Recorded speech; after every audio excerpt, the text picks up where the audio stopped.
कोई टूटे तो उसे सजाना सीखो, कोई रूठे तो उसे मनाना सीखो।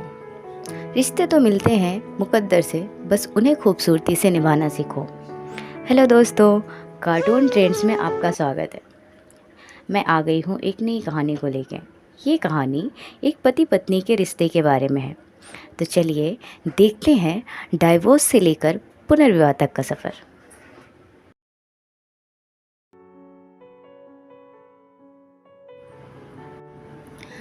डिवोर्स के पूरे 5 साल होने के बावजूद भी कैलाश ने अभी तक दूसरी शादी के बारे में नहीं सोचा है। बस अपनी 4 साल की बेटी शैली के बारे में ही हर पल सोचता रहता है।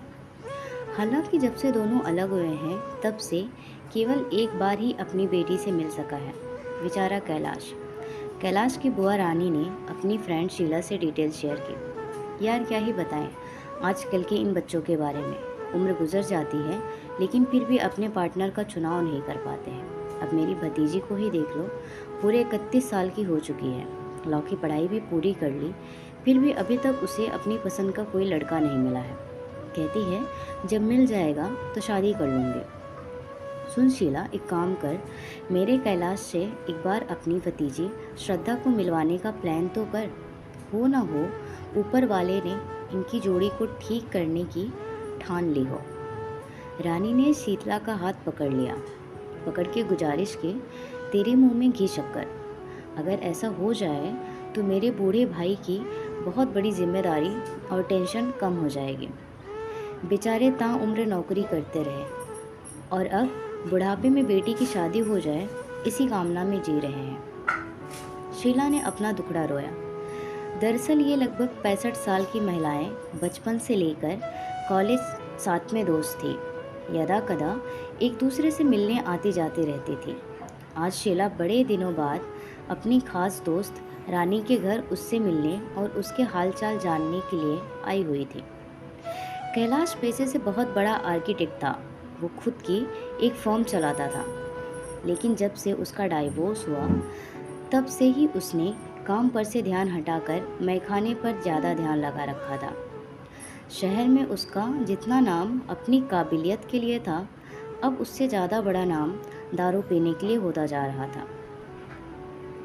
उसे उसके घर वाले माता पिता बार बार यही समझाते थे कि दारू और नशे की लत छोड़ के अब अपने बिजनेस और आगे की लाइफ पर फोकस करे और कोई अच्छी सी लड़की पसंद करके उससे शादी कर ले, क्योंकि कोर्ट से तो उसे ग्रीन सिग्नल मिल ही चुका था। उसका डाइवोर्स हो ही चुका था, लेकिन घर वाले समझाते समझाते थक चुके थे। उसे चाहिए थी तो बस आस्था। आस्था उसकी डाइवोर्स हो चुकी पत्नी का नाम था, जिसे वो कभी हद से ज़्यादा प्यार किया करता था। लेकिन कुछ गलत फहमियों ने इतनी जगह बना ली कि दोनों के रिश्ते को तार तार कर दिया और नौबत यहाँ तक आ गई कि उन्हें कोर्ट के सहारे खुद को अलग करना पड़ा। वे दोनों अलग तो ज़रूर हो गए, लेकिन अंदर से बिल्कुल कमज़ोर हो गए। कैलाश तो खुद को संभालने के लिए शराब का सहारा ले लिया करता था, लेकिन आस्था अपने आंसुओं का। डाइवोर्स के बाद आस्था को अपने पापा, भाई और भाभी के साथ रह रही थी। उसे भाई और भाभी का साथ और प्यार तो कम, लेकिन उनके ताने ज़्यादा मिलते थे। लेकिन वो सब कुछ सहकर भी अपनी दुलारी बेटी शैली को इस बात की भनक तक नहीं लगने देती थी कि वो अपने नहीं बल्कि खैरात के घर में रहती है।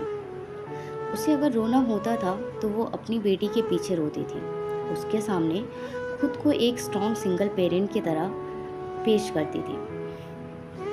उसके पापा की पेंशन इतनी नहीं आती थी कि वो अपनी और बेटी की ज़रूरतों को पूरा कर सके। इसलिए अब आस्था को लगने लगा था कि शैली भी पढ़ेगी, उसके लिए भी पैसे की ज़रूरत होगी। हालांकि कैलाश उसे हर महीने भत्ते के रूप में 10,000 रुपये देता था, लेकिन उससे भी गुजारा आसान नहीं था। उसने नौकरी करने का फैसला किया। एक दिन उसके पापा ने आस्था को बुला के कहा, आस्था बेटा, ज़िंदगी बहुत बड़ी होती है और ये भगवान द्वारा दी हुई एक अनमोल होती है। इसे काटना नहीं, जीना चाहिए। इसीलिए हमारी मानो तो एक बार फिर से अपना घर बसाने के बारे में सोचो, ताकि आपकी ज़िंदगी अच्छी हो जाए। अपनी आंखों में आंसू लिए आस्था ने कहा, पापा, एक बार ही हम जीते हैं, एक बार ही मरते हैं, और प्यार भी एक ही बार करते हैं। ये सब मैंने अपने हिस्से का कर लिया है। अब मेरी कोई तमन्ना नहीं है। मैं बस चाहती हूँ मेरी बेटी शैली की ज़िंदगी अच्छी हो जाए, वो पढ़ लिख ले, और कुछ नहीं। आस्था के पापा बस अपने आंसू पोंछते और आंखें मलते रह गए। उन्होंने एक अंतिम प्रयास किया और कहा, हमारे लिए ना सही, अपने स्वर्गीय माँ के वास्ते ही सही, क्योंकि मैंने उनसे वादा किया था कि तुम्हारे बाद मैं अपनी बेटी को कभी भी कोई दिक्कत नहीं आने दूंगा। ज़्यादा कहने पर आस्था मान तो गई, लेकिन उसने शर्त रखी थी, उसे फोर्स नहीं किया जाएगा, वो अपनी मर्जी से ही करेगी। आस्था के पापा ने अपने दोस्तों और कुछ मीटिंग साइट्स की मदद से कुछ रिश्ते रेडी किए और उनके साथ आस्था की मीटिंग फिक्स करवाई। लेकिन आस्था को कोई भी पसंद नहीं आ रहा था। हालांकि उनकी अलग अलग वजह थी। एक दिन आस्था के पापा ने आस्था को एक और मीटिंग के बारे में बताया और उससे मिलने के लिए राज़ी किया। आस्था को जहाँ मिलने जाना था, ये आस्था की फेवरेट जगहों में से एक थी। उसे ज़्यादातर अपने दोस्तों या फिर अकेले में क्वालिटी टाइम के लिए आउटडोर खुले में जाना बहुत पसंद हुआ करता था। बताई हुई जगह यानी मरीन ड्राइव पर पहुंचकर चिर परिचित अंदाज में आस्था आने वाले इंसान का इंतज़ार कर रही थी। वो बार बार अपनी घड़ी में टाइम देख रही थी। फिर उसने अपने पीछे मुड़कर देखा कि जिस पत्थर से टिक कर वो खड़ी थी, ठीक उसके पीछे वाले पर बैठा इंसान उसका इंतज़ार कर रहा था। जैसे ही दोनों की नज़रें टकराई, आंसू निकल गए और आस्था बिना कुछ कहे वहाँ से जाने लगी। आस्था, आज तुम्हारी मीटिंग हमारे साथ ही है। क्या तुम 10 मिनट दे सकती हो? 10 मिनट बात कर सकती हो? जाती हुई आस्था के कानों में ये आवाज़ गूंजी। उसने पीछे मुड़कर फिर से देखा, कहीं मेरी आंखें धोखा तो नहीं खा रही हैं। वो स्तब्ध खड़ी रह गई। उसे अपनी आंखों पर भरोसा नहीं हो रहा था। उसकी टांगें जवाब दे रही थी। उसे अपना भार पृथ्वी के भार के बराबर लग रहा था। बस उसके मुंह से एक ही आवाज़ निकली, कैलाश, तुम। अब कैलाश चलकर उसके पास आ चुका था। उसे अपनी बाहों में तो भर लेना चाह रहा था, लेकिन अभी वो ना तो उसकी पत्नी थी और ना कुछ और। उसने आगे की ही अपनी बाहें वापस पीछे कर ली और आस्था को वापस उसी जगह बैठने को कहा। कुछ पल सोचने के बाद आस्था और 10 मिनट की बातचीत के लिए राज़ी हो गई। जब से तुमसे दूरी बनी है, मेरी ज़िंदगी ही बदल गई है। मुझे अब ज़िंदगी नहीं, बस बोझ लगने लगी है। मुझे हर शाम को तुम्हारे हाथों की हेड मसाज याद आती है। कैलाश और भी बहुत कुछ कहना चाहता था, लेकिन आस्था ने उसे रोक दिया। हमारे पास केवल 10 मिनट है। मैं चाहती हूँ इसमें रोने धोने से अच्छा है कुछ और बात की जाए। कैलाश चुप हो गया। आस्था के घर के बाकी मेंबर्स के बारे में पूछती रही। कैलाश ने शैली से मिलने की इच्छा जताई तो आस्था ने थोड़े नरम लहजे में कह दिया, कभी टाइम निकाल के उससे मिलवाने के लिए लाएगी। आस्था की बात सुन के कैलाश को बड़ी खुशी हुई। कम से कम इस बहाने आस्था फिर से उससे मिलने तो आएगी। जाते जाते आस्था ने कैलाश से पूछा, आपने अभी तक दूसरी शादी क्यों नहीं की? कैलाश खामोश खड़ा रहा, फिर कुछ सोचने के बाद बोला, क्या हम फिर से शादी कर सकते हैं? आस्था वहाँ से जाने लगी और जाते जाते बोली, मैंने कभी इसके बारे में नहीं सोचा। एक बार सोच के ज़रूर देखना, शायद इरादा बदल जाए, कैलाश ने कहा। घर पहुँच के आस्था ने पापा से पूछा, पापा, क्या आपको पता था कि वो लड़का कौन था जो मुझसे मिलने वाला था।